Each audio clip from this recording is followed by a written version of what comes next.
My son-in-law cut the ribbon on a brand new craft brewery with his name above the door. 2 weeks earlier, he and my daughter had emptied $195,000 out of the investment account my late wife, and I spent 31 years building. 3 months later, his phone rang on a Tuesday morning, and I heard him screaming at an empty bar because every account he owned had been frozen. I want to tell you exactly how that happened. My wife Carol died in March, 2 years before any of this. Pancreatic cancer, 9 weeks from diagnosis to the end. 34 years of marriage, and I still caught myself turning to say something to her when the news came on at night. Grief doesn't leave. It just learns to share the room with you. Our daughter Ashley was 33 when the theft happened. She'd been married 6 years to a man named Connor, the kind of man who talked about his potential more than he worked toward it. A food truck sold at a loss, a memorabilia business that never left a website, a real estate license he never used. My daughter, a middle school art teacher, was patient with him in a way that made me wince. I spent 26 years as a fraud investigator for an insurance company before I retired. I know what it looks like when someone is hiding something. Connor wasn't sophisticated. That's part of why I never saw it coming from him. The investment account held $195,000. Money Carol and I built together across 3 decades, the way you watch a tree grow in your own backyard. Ashley was listed as a transfer-on-death beneficiary, standard planning to spare her the courts. What I hadn't done, what I still regret, was revoke the limited power of attorney Ashley had been granted to handle paperwork while I was buried in grief and medicated haze after Carol died. The POA had technically expired. The brokerage, through a clerical failure that would later cost them dearly, never closed her access. Connor found out. I don't know the exact conversation, but I know it was his idea and her silence that made it possible. I discovered it on a Thursday morning in April, logging into the account to confirm funds before scheduling my long-overdue hip replacement. The balance was $4,311. I sat at my kitchen table until my coffee went cold, refreshing the screen like the number might correct itself. 9 withdrawals across 11 days, each one structured just under the $10,000 reporting threshold. Classic structuring. I recognized it instantly. I called the brokerage, spent 90 minutes getting apologies that meant nothing, then drove to Ashley's house. Connor's truck sat in the driveway, brand new, chrome trim gleaming, the exact model he'd mentioned wanting for 2 years. Ashley opened the door and something shifted in her face I'd never seen before. Not quite guilt, more like someone who'd been waiting for a knock she hoped would never come. She cried real tears and told me to talk to Connor. He came out with his hands in his pockets, chin lifted, and told me it was a loan, not a theft, that he'd meant to repay it with interest before I ever noticed.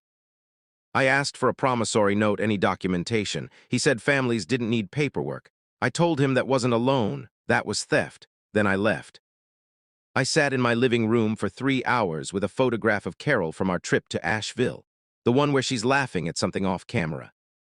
10 days later, my neighbor Gerald mentioned a new business on 5th Avenue South, Ridgeline Brewing Company.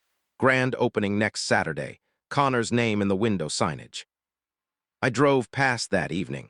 4,000 square feet of converted warehouse, exposed brick, new tap handles, a logo someone had paid good money to design.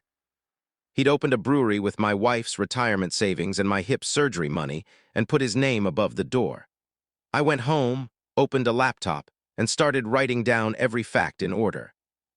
Old habit, you build a case from facts alone. I hired my estate attorney, Raymond Chu, and a forensic accountant named Diane Presley. She mapped the 9 withdrawals against Connor and Ashley's combined household income, about $100,000 a year. The brewery renovation alone ran an estimated $140,000 to $180,000. The truck was $68,000. Total visible spending in 60 days, as much as $250,000 against a household with no savings history and no business loans on record. Where does that kind of money come from on a $100,000 salary? She asked. It doesn't, I said. What I had was motive, timeline, opportunity, and a financial picture that made innocence mathematically impossible. What I didn't have was proof beyond reasonable doubt. The POA gave them cover, and Connor could keep calling it a loan. Civil court would take time. I had spent 26 years learning patience. Before I go further, I need to tell you about Carol's jewelry. Her grandmother's antique pieces, an Art Deco brooch, garnet earrings, a gold filigree bracelet passed down since the 1920s. Worth maybe $15,000, but worth infinitely more than that to her. I hadn't been able to touch the velvet case on her dresser for 14 months after she died. When I finally went to retrieve it, I found it in Ashley's spare bedroom, half empty. The brooch and the bracelet were gone. Ashley claimed Connor had borrowed them for appraisal. They were never returned. I later confirmed through a Nashville antique dealer that a piece matching the brooch had been sold through consignment 6 weeks earlier, sold by a man in his early 30s with dark hair. Connor is 35, dark hair. I added it to the file and said nothing. What I felt wasn't rage. It was quieter than that, and it lasted longer. I thought about Carol's grandmother wearing that brooch to church in 1931, and a man who'd never earned anything difficult in his life, selling it to a stranger for spending money. Then I made coffee and kept building the file. Through Raymond, I learned Connor had registered Ridgeline Brewing as an LLC 3 months before opening, sole managing member. Ashley excluded from ownership entirely. A man who keeps his wife off the paperwork for a business built on stolen money is a man already planning his exit. I also learned Connor was delinquent on federal and state taxes for 2 straight years, $11,240 owed, with interest. Tennessee, like many states, sells outstanding tax debts to private investors through a certificate program. The investor pays the debt, becomes the creditor, and can pursue liens if the debtor doesn't redeem in time.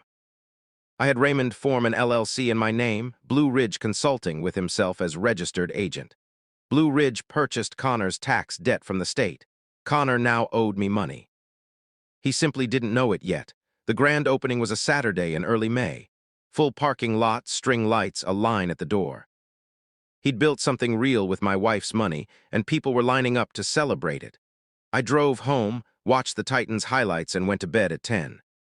2 weeks later, I accepted a dinner invitation I'd been dodging for a month. I sat at Connor's table and asked polite questions about the brewery. He talked expansively, occupancy strong, a flagship IPA in development, hiring plans. When I mentioned my insurance fraud background and asked about his supplier contracts, his posture changed instantly. His eyes flicked to Ashley for half a second. She looked at her plate. That was all the confirmation I needed. The IRS Form 3949A is a Citizens Anonymous referral for suspected tax fraud. I filed one that June methodically. The $195,000 withdrawal, the timing of the LLC, the renovation costs against declared income, the jewelry sale, the structured transactions. Then I waited. 26 years in fraud investigation taught me that impatience is what destroys otherwise solid cases. You apply pressure from multiple directions only once the target is fully extended. By mid-July, Ashley called in a panic. Connor had received an IRS letter demanding documentation for the capital behind the business. I told her that wasn't uncommon for new companies and hoped it resolved quickly. Then I made a note in my file, Phase 1 active. In August, Raymond confirmed the IRS had rejected Connor's explanation. His claimed personal savings had no bank history to support it, and the structured withdrawals had been flagged. Exposure, roughly $42,000 with penalties and fees. 2 banks had already declined his credit applications. His truck financing had maxed him out. I had Raymond send the demand letter from Blue Ridge Consulting. $12,800 for the acquired tax debt, plus interest, due in 30 days, or collection proceedings would begin against his assets. Connor signed for it himself. That evening, Ashley called, real fear in her voice now, asking if I knew anything about a company called Blue Ridge Consulting. I said the name meant nothing to me. Then I sat alone in my study, thinking about the velvet case on Carol's dresser, about a line of strangers celebrating something built from theft. The walls were closing correctly. That's the only way I can describe what I felt. Through August, I kept my distance. The IRS formally assessed Connor at $39,500. He arranged a payment plan he couldn't actually sustain: his truck payment, his commercial lease, his residential rent, and payroll for 2 employees already outpaced what the brewery brought in. The following Tuesday, Connor showed up at my door with the demand letter in his fist, red-faced, accusing me of harassment. I told him I'd purchased a legitimately held tax debt at public sale, legal, available to any citizen. He accused me of reporting him to the IRS. I told him I'd exercised my legal right to report suspicious financial activity. Then I said what I'd been holding for months. I know what you did. I know what you and Ashley did to that account. I know about the jewelry. I know about the brooch that belonged to Carol's grandmother. I know exactly how you spent every dollar. His anger folded into something closer to fear. I can't pay $12,800, he said. 30 days, I told him. Pay in full or I begin collection against the business. Then I closed the door. What followed was exactly the kind of frantic, expensive, self-defeating scrambling I'd watched fraud subjects do for a career. He hired an investigator who found nothing because there was nothing to find. He consulted a litigation attorney who told him he had no case. He was declined for personal loans at 4 different banks and found himself upside down on the truck by $4,000. Ashley called me that Saturday, and for once she wasn't performing. She admitted she'd known Connor was moving money, that she'd told herself the loan story because she wanted the house and the business and the life, and had chosen not to ask the questions that would have ruined it.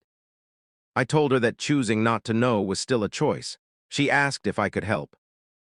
I told her I couldn't help Connor, and I couldn't undo what had happened to Carol's things, but I could offer him one way out once. Connor called that evening. I offered to buy the brewery outright for its appraised asset value, roughly $85,000, forgive the Blue Ridge debt, and drop the civil case. In exchange for immediate surrender of the business, and a signed acknowledgement that $195,000 had been taken from my account without authorization. Not a criminal confession, just the truth in writing. He refused, said the business was worth $200,000, that I was trying to steal something new. I told him the 30-day deadline was in 4 days, and if he had a better option, he should take it. He didn't call back. The night before the deadline, a text came from a borrowed number. He needed 60 more days. Ashley was falling apart. I was going to destroy them over money. I thought about the brooch.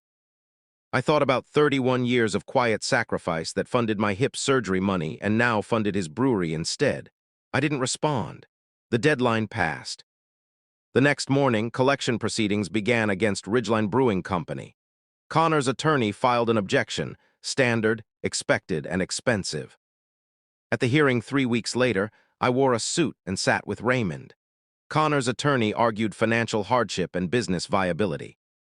Raymond laid out the documented timeline, every step of it legal, every step on paper. The hearing officer approved the collection.